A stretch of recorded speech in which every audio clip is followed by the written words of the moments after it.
आप में से कुछ लोगों ने इस नाम को सुना होगा और कुछ लोगों ने नहीं सुना होगा, लेकिन 70 के दशक में इसका खौफ इतना खतरनाक था कि शाम होते ही लोग अपने घरों से बाहर भी नहीं निकलते थे और गांव के लोग ग्रुप बनाकर रात को पहरा देते थे। और तो और किसान ने रात के समय अपने खेतों में सोना भी बंद कर दिया था। इस खौफ का कारण था रतन लाल उर्फ शंकरिया प्रजापति, जिसने 72 से ज्यादा लोगों को हमेशा के लिए सुला दिया था और हर 15 दिनों में किसी न किसी को सुलाने की फिराक में लगा रहता और सुला भी देता था।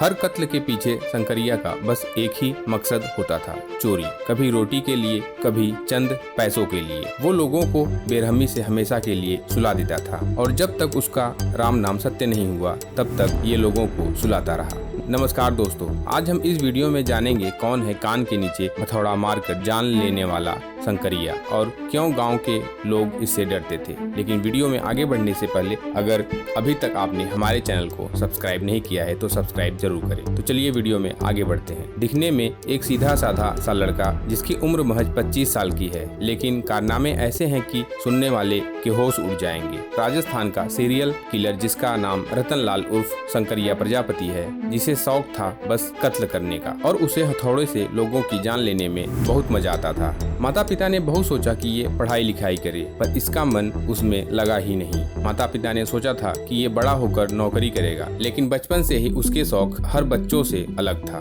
70 का दशक आते आते जब राजस्थान में एक के बाद एक हत्या की घटना सामने आने लगी, कभी यहाँ तो कभी वहाँ। शुरू में तो पुलिस का इस पर ज्यादा ध्यान नहीं गया, लेकिन जब कत्ल की घटना बढ़ने लगी तब ये बात धीरे धीरे सबके सामने आने लगी और पता लगा कि जितने भी कत्ल हो रहे हैं वो एक ही अंदाज में हो रहे हैं और हत्या में कान के नीचे यानी कनपट्टी में चोट लगने के निशान थे।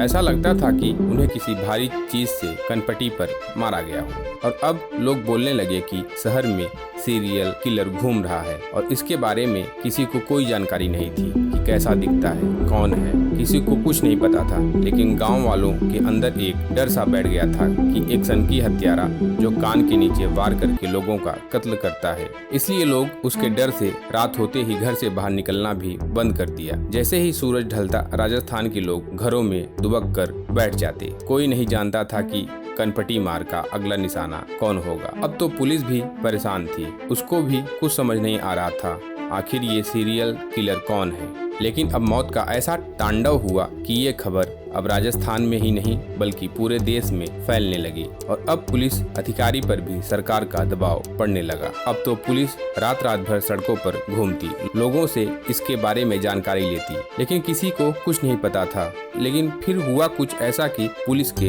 होश ही उड़ गए। 9 सितंबर 1973 सुबह का समय श्री गंगानगर जिले के सादुल शहर थाना पुलिस को सूचना मिली कि तखत हजारी गांव के गुरुद्वारे में रहने वाले सेवादारों पर रात में किसी ने जानलेवा हमला कर दिया है। तब पुलिस तुरंत वहां पहुंची तो पता चला कि सेवादार और उसके बेटे जो आंख से भी देख नहीं सकते थे, उन तीनों की हत्या कर दी गई और उनके भी सर के पास कनपट्टी पर बहुत जोर जोर से वार किया गया था। सभी के नाक से और मुंह से खून निकल रहे थे और इस हत्याकांड ने पुलिस को हैरान कर दिया था, क्योंकि ये कोई पहला मामला नहीं था। फिर हत्यारे को पकड़ने के लिए राजस्थान, पंजाब व हरियाणा राज्य की पुलिस ने एक ऑपरेशन चलाया, लेकिन कोई सफलता नहीं मिली। लेकिन एक दिन एसपी श्याम प्रताप सिंह को सादुल शहर के तखत हजारी गांव के गुरुद्वारे में हुए मर्डर कांड में एक क्लू मिला। किसी ने बताया कि एक अनजान आदमी को सादुल शहर रेलवे स्टेशन की तरफ जाते हुए देखा गया था। तब पुलिस ने तुरंत ही उस समय के रेलवे स्टेशन मास्टर बलदेव राज मंसल से संपर्क किया और कहा कि मुझको सादुल शहर से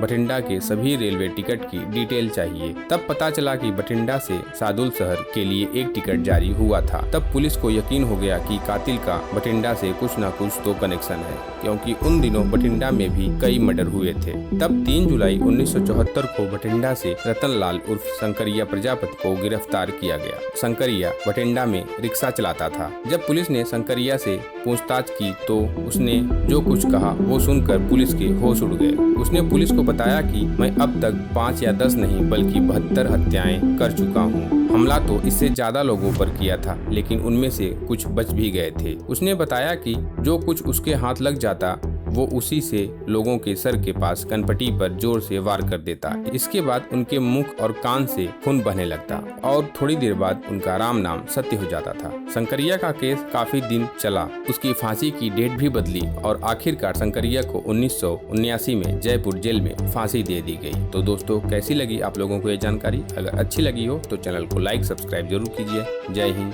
जय भारत।